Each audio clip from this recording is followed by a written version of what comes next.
welcome to Navigating Change, the podcast from Tybal Education. I'm Pete Wright, and I am here with Howard Tybal. Hello, Howard. Hello, Pete. We've got a fascinating and I think sensitive topic to talk about today. I'm excited that we're bringing this to this show, and we have our guest here to talk with us about it. Before we get into it, you can learn more about this show, as always, if you head over to tybalinc.com. You can learn about our work in education and subscribe to this show for free. Just click the blue button on the homepage, and we'll let you know each time a new episode is released. Today on the show, we have a guest in a unique position to help us approach a sensitive issue, one present in the halls of leadership across institutions and campuses. Donald Heller is Provost and Vice President of Academic Affairs and a Professor of Education at the University of San Francisco. There, he's responsible for the university's 5 schools, libraries, academic affairs, student life, enrollment management, online programs, international relations, including community outreach for the university's nearly 11,000 students, 1,200 faculty, and 1,000 staff. Before USF, Dr. Heller served in positions as Professor of Education at Penn State University and then Dean of the College of Education at Michigan State University. And it is with the perspective of his experience at those 2 institutions that he penned After Michigan State, Could We Be Next?, an article published as part of the Chronicle of Higher Education's series, The Larry Nassar Scandal and the Fall of Michigan State's President. Dr. Heller, welcome to Navigating Change. Thank you. It's great to be talking with you. Don, thank you for being on this show, because I think that this is such an important topic for all of our listeners, whatever their role is in and out of education. As you know, Don, and also Pete, the nature of my work doesn't live in this area of exploring these kinds of really tough, sensitive issues. But at the same time, this is something that's in the background that is present for all of us. I would love to start by giving you a chance to share with our listeners, what was it about this topic that you felt like you needed to write about at this point in time? Well, thanks again for having me on, Howard. I think the motivation was a couple of things. First of all, I felt I was in somewhat of a unique position, and having worked at both of these 2 institutions that have had these very visible, nationally, internationally covered scandals, and been in a position of leadership in both of the institutions. So that was certainly one motivation, that I had that experience.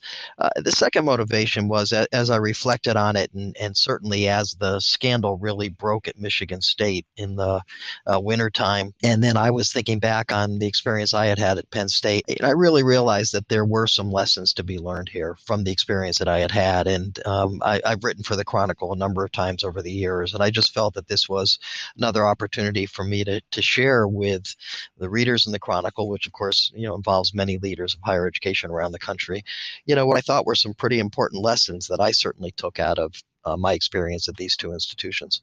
If you were to just step back at the meta level, 30,000 feet, what would you say is an overarching lesson for all of us to take away from what has shown up in our lives around this, in this area? I think probably the number one lesson is, not to assume that you and your institution is immune, no matter, who you think you may be, who your leadership is, what kind of controls you think you have in place. You just can't assume that there aren't, horrific things going on that, today are unbeknownst to you, but a week, a month, a year from now may come to light, and that you as a leader will have to deal with. Well, what's fascinating about that statement is because I think about everything you have to deal with and other leaders have to deal with in education, and to put ourselves in a situation where we keep ourselves open to the unthinkable. That's something from a human's perspective, we actually don't want to go there. It seems to me that our bias is almost naturally to say that can't happen here, right? This idea of confirmation bias, that we believe that, your comment was great in this, where you said, we'll do all the trainings. That should be sufficient. We have all the right policies. We'll articulate the values. And now what you're saying, and I think you make clear, is maybe that's not enough. So if doing all the right things in those domains are not enough, how do you raise the bar where people can keep front and center the unthinkable? Well, it is a challenge. And of course, those of us in leadership positions know that we've got plenty of things in our regular day jobs to keep us up at night and things that we Right. worry about. And, without thinking about the unthinkable. So, of course, none of us are going to sit here on a day-to-day basis and worry about whether something as horrible as what Larry Nassar was doing or at Michigan State or Jerry Sandusky at Penn State on a day-to-day basis, we're certainly not going to be sit here worrying that we're going to get the phone call that something like that has been discovered. But the fact of the matter is, you do have to be prepared for the unforeseen, and it might not be something as terrible as either of those incidences, but you do have to be ready for the unforeseen. I know from my experience, and I'm sure others have experienced this as well, that things do happen that you never would have imagined, never would have thought about, and all the training that we can give to people. And my own educational background is I've got a doctorate in higher education, so I've had many courses about things specifically related to management of higher education institutions. But nevertheless, none of the courses that I had in my graduate training would have prepared me for dealing with either of those situations at Michigan State or Penn State, or frankly, other things that I deal with that are certainly at a much lower level, but yet happen on a not infrequent basis here in my role as a provost of a large private university.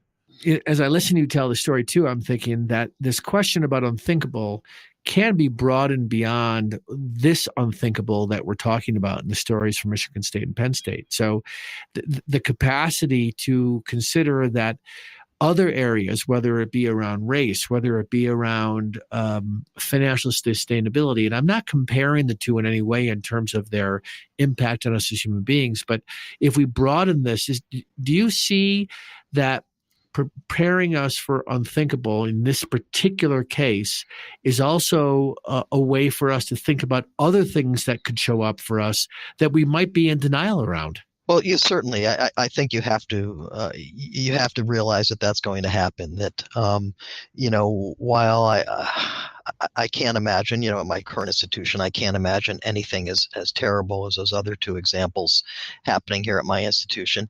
I know that there have been things that have gone on involving students, sometimes involving faculty, that are things that none of us want to have happen at our institutions. And yet we have to be prepared for those. We have to assume that things can happen and have to be ready to deal with those as the leader of the institution. It's easier to turn our head than to confront. And that's It- fundamentally the challenge here Yep. is giving people, helping people to understand and giving them not just the permission, but encouraging them to have the courage to step into something that could be very scary to even raise. So it's easier to just turn away from it. This gets to a question that's kind of nagging me, partially because it may be unanswerable, but partially I'm curious in your perspective on this, Don. One of the premises that Howard and I started this show on, 8 years ago was that leadership, if you want to be a leader, leadership starts in the seat you're in, right? And that's the premise about great leadership, and change starts in the seat you're in. And it's a very empowering kind of statement, and it sort of builds you up. Now, we're in this place where we have to stop and say, what else starts in the seat you're in? Turning a blind eye starts in the seat you're in. These horrific acts may start in the seat you're in or in the seat that's right next to you. All of our experience is telling us that if in fact none of us are immune, how do you effectively prepare at the individual level when it's something that no one knows how to do? We've never, most of us have never gone through this experience, and yet here you have been at at institutions that have gone through it now twice in your career. How do you effectively prepare people who have never been able to rationalize that this could happen to them? Pete, I don't think you can really prepare people adequately for these kinds of things. And the reason I say that is that if you think about two of the individuals involved at Michigan State and Penn State, and that's the presidents of the two institutions. At Penn State, it was Graham Spanier; Michigan State, Luana Simon. I would argue that both of them were among the most well-respected, well-known public university presidents at the time of their downfalls. Graham had a great deal of experience. He was very well connected, very well respected nationally as the leader of Penn State. And the same thing could be said about Luann Simon at Michigan State. And, one of the lessons I take from this is, if you think back to Watergate, and I was I'll call myself a tween at the time of Watergate. And, what was it that got Richard Nixon in trouble? It wasn't the break-in at the Watergate office building itself. It was the cover-up. Mm-hmm. And I think if you think back on what's happened at Michigan State and Penn State, it wasn't direct actions that both Graham Spanier took and Luann Simon took that got them in trouble and ultimately led to their downfall. It was their inability to see the nature of the actions that were going on in their campuses and respond appropriately to those actions. So I think, to go back to your question about how do you prepare people, I don't think you really can prepare anybody adequately to respond to something like this. But what you can say to people is, never when something that is a potential threat to your institution, never try to downplay it and assume it's just going to blow over. And the reputation of the university and and your reputation as a leader will be enough to just tamp it down and make it go away. I think that the reality is, no matter how well respected the leader is, no matter how well respected the institution is, when something like this happens, you have to react appropriately and recognize the threat to the institution, certainly the threat to individuals, whoever those stakeholders are and constituents of the institution are, and the threat to your own position as a leader. And don't underestimate how threatening this can be. So as I'm listening to you talk, I'm thinking about your choice to pen this commentary. Was there a place where either without, I was going to say without giving names, but even for yourself to say, do I really want to do this? Do I want, is this, am I exposing myself too much? Or was there no question for you, I needed to write this? I really didn't have any question about it. I'm an academic at heart, and the way that we academics express ourselves is through our writing, as well as giving oral presentations.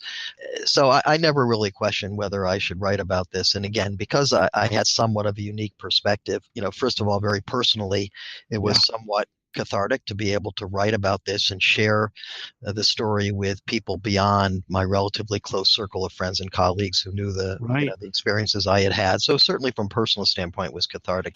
But again, as I said earlier, I believe that I had information and some lessons that I think would be helpful to other leaders, and felt that because of that, I could share it through the Chronicle. One of my big takeaways as I read this a couple times was your willingness to put yourself in the center of being a human being like the rest of us, that you are not immune, that in all of these stories, it's not like you went into this saying that I'm above this and I know, it's not that you saw it coming, but that you knew that others need to take this seriously. Whereas what I think what you did was you humanized the conversation to say, listen, I have this role at this institution, these prior ones, and I haven't seen these coming. So I am not going to approach my work around this thinking that something unimaginable could be happening here. And I think the rest of us should be in that dialogue. So let me ask you this. How have these lessons, or even after you've written this, how has this shaped some of your current thinking and even how you're operating at USF? Well, that's a good question. And I think that one of the things that I've learned from these experiences is when something, crops up on our campus, one of the first things I immediately think about is this the tip of the iceberg? Right. Where I think in the past something could have happened, I would have thought, okay, it's an incident. We know what happened. We know how we're going to deal with it. Case closed, or soon the case will be closed. But I think now anytime something like this happens, you can't help but go to that point of saying, gee, is there a lot more here than meets the eye and we just don't know about yet? And what's it going to take to unravel what's really going on here, and how long will that take, and who will be involved? I think that's one of the things I took out of my experience, is just this this notion that when something does happen, immediately going to the point of saying, is there a lot more here than meets the eye? Whereas in the past, I wouldn't necessarily have done that. Got it. That's brilliant. Thank you. Have you noticed any sort of change in the fabric of the institution, in the temper and tenor of the classroom? I would say certainly here at the University of San Francisco, I haven't noticed any change. And in both the case of Michigan State and Penn State, at Penn State, I left there 6 weeks after the Sandusky scandal broke. In the case of Michigan State, I left there, roughly a year and a half or a couple of years before the Nassar scandal broke. So I didn't have that direct experience of seeing how the institution changed, what went on in the classroom, what went on among meetings of administrators. What I do have is a lot of friends and colleagues who are still at both institutions, and I've had many conversations with them about how this has affected their lives and the lives of their students and the lives of their faculty members at the institutions. And I can tell you from those conversations that it has had a profound effect on the institutions and the way both faculty and staff and students think about these kinds of issues. It gets talked about in the classroom, it gets talked about in meetings, and it's probably not fair to say that it becomes all-consuming, but I think, particularly at Michigan State right now, given the timing, this is weighing so heavily on everybody there that it's just affected almost every aspect of institutional life.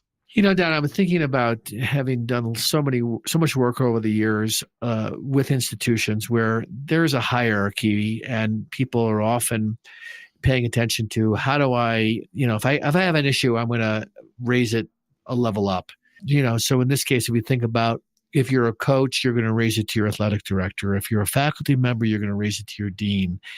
And in the course of the work that's happening on the academic and administrative side, to bring it to the level of the provost, I would imagine there's an inherent dilemma being at the level where you are and saying, we need to open our eyes and actually make it possible for people to feel comfortable to go up the chain beyond their direct report. Because that's where I often think that things stop. It's like, I raised it with my manager, they did nothing, and therefore I did what I could. So how do you, in your role, or as you're thinking about this, as we look forward in the world, how do you encourage people to say, I'm going to go beyond my direct report, and I'm going to be willing to raise this at a higher level? Yeah, that's a good question, Howard. And the first thing I would say is, what everybody, particularly in positions of leadership in universities, need to understand is, in their state, what are the mandatory reporter laws? And, to give you an example, I've been here at USF for 2 years now, and the first time I've lived in California. And, this past winter when the Nassar scandal broke, I got hold of our HR people and our general counsel, and I said, hey, will you please explain to me what the mandatory reporter laws are in California? Because I had never had that conversation with them. And the first thing I wanted to make sure I understood is who on our campus are mandatory reporters. And mandatory reporter laws in most states require people who are considered to be mandatory reporters, require them to notify law enforcement. It's not necessarily sufficient, depending upon it. It's different in every state, but in many cases, it's not sufficient to simply say, "Oh, I've told my supervisor." Depending upon your status, depending upon the state, you may be required, and depending upon what occurred, you may be required to make a direct report to law enforcement or child protective services or whomever, and people need to know that, and we as employers need to make sure that we're notifying any of our employees who do fall under mandatory reporter laws that they are covered and what their responsibilities are. Because if you don't do that as an employer, you can't expect people to be able to do the right thing at the right time. So, that's an example where, first and foremost, let's make sure everybody understands what their obligations are under the law. To get back to your question about, what is sufficient internally in terms of reporting within the organization, I would hope that in my organization, we would engender a culture that people, when they, discovered something untoward that was happening, that they would have an obligation, and they would recognize that obligation ethically and morally to do more than say, well, I informed my supervisor, so that's all I had to do. What I would like them to have a culture of is, yes, I inform my supervisor, but I want to make sure that the right thing gets done. And beyond just my supervisor, the right individual or individuals gets notified. And, so that would mean an employee might, follow up and ask a question and say, hey, Tom, I told you about this. I know you can't necessarily share all the details, but I just want to know, is somebody dealing with this? Yeah. So I think that's the kind of culture I would hope we would have in our institution, that people would really care about this, care about the potential victims, and care enough to ask questions until somebody said, okay, stop, that's not your role. It's being, That's we're right. taking care of it. And that it's not simply, I told my supervisor, my job is done. Yeah, and I think what you're also pointing to is by getting on the phone and having those conversations, you're raising that part of this exercise for all of us is educating ourselves and knowing when we don't know something and should we be stepping in. And even in areas where we don't know what we don't know, that we take this as an opportunity. I would imagine for the institution at the leadership level to be encouraging throughout the whole organization for people to find ways to raise their level of sensitivity and understanding of the law, but also what's expected of them, and to be able to have conversation about this. I think the biggest seed that produces this going underground is people don't find themselves open to talking about it. Once we start talking about it, then we have the capacity to move ourselves into education. That's very true. Very true. I'm curious about what kind of receptivity, what kind of impact have you seen either through people reaching out to you since you wrote this? Have you noticed that it has had some kind of impact where some actions have been taken in and outside the university as a result of what you wrote? I think that when these kinds of things happen, I think it raises the awareness of a lot of people in the community of the need for vigilance. As I talked about before, the need when something happens to ask more questions than perhaps we would have a year ago or 5 years ago, about, okay, is this just an isolated situation? Or is this, perhaps, as I called it before, the tip of the iceberg? So I think that's one thing I've seen, is that people are just, more aware of, a single incident may in fact not be a single incident, and it may be a pattern of behavior on the part of an individual or a group or whatever. So I think people are much more willing to ask that question than we were before the Sandusky and the Nassar scandals. We've had a lot of conversations on our campus in the last few months about minors. And when we have minors on campus, whether it's summer camps or, even students who are under the age of 18, we occasionally get freshmen who are under the age of 18 on our campus. So we've certainly had conversations about minors on campus and protecting them as well. So that's been, I think, something that's been a direct fallout most recently of the Nassar scandal. So and I'm sure those kinds of conversations are happening on many, many other campuses across the nation as well. We're not unique that way. Well, I'll tell you that one thing that I'm taking away from this personally is by having even a conversation with you, not just reading your piece, it raises my level of awareness because I haven't been in a position where I've experienced this or know someone personally who has experienced what this has been through. And as a result of that, there's a place where I don't bring sort of a level of connection, but the conversation with you raises my level of awareness that I need to be vigilant and I need to be conscious, even though it's very easy for those of us who have never experienced something like this, not to dismiss it, but to say, this couldn't happen here, couldn't happen in my world. So just talking with you has made my level of awareness raise. So I think that that's something that you have that you can give to others that can go such a long way for them to feel more empowered to do something in their world in the event something unthinkable shows up. So I personally want to thank you for raising that for me and for those of us who also have not lived this kind of nightmare. Well, you're welcome, and I can tell you, Howard, that my greatest hope is that we never have to read about one of these situations again in the future. It's just a horrific experience for the victims of these two individuals, and to be broader and fair about it, they're not just victims of the individuals. I think they're also victims of institutional failure and on the part of both institutions, because from the information that has come out in both cases, I think it's pretty clear that if people in positions of responsibility had stepped forward and handled these differently, then there would have been fewer victims after some of the initial warning signs. So it's both individual failure, and I think it's fair to characterize it as institutional failure. And I just hope that we never have to see this again, that Absolutely. leaders of institutions will have learned from these two experiences of things that they can do better to prevent them in the future. Well, I absolutely, and I think, if any lesson comes out of this for me personally, I think it's sort of summed up with your conversation with President Simon in your article when you say, I can't imagine anything like this happening here, and her response is, why not?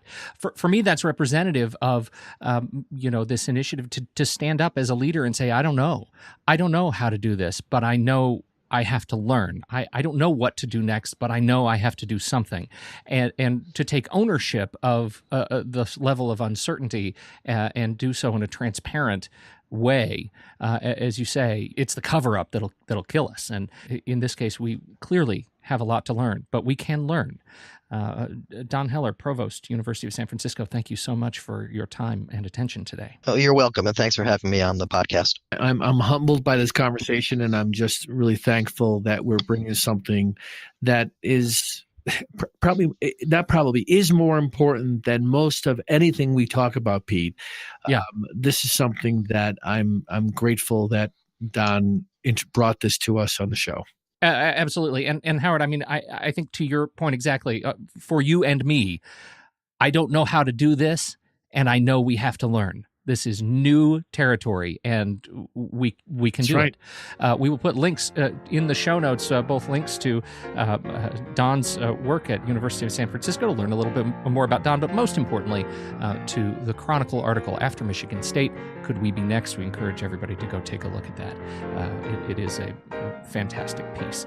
On behalf of Don Heller and Howard Teibel, I'm Pete Wright, and we will catch you next time right here on Navigating Change, the podcast from Teibel Education.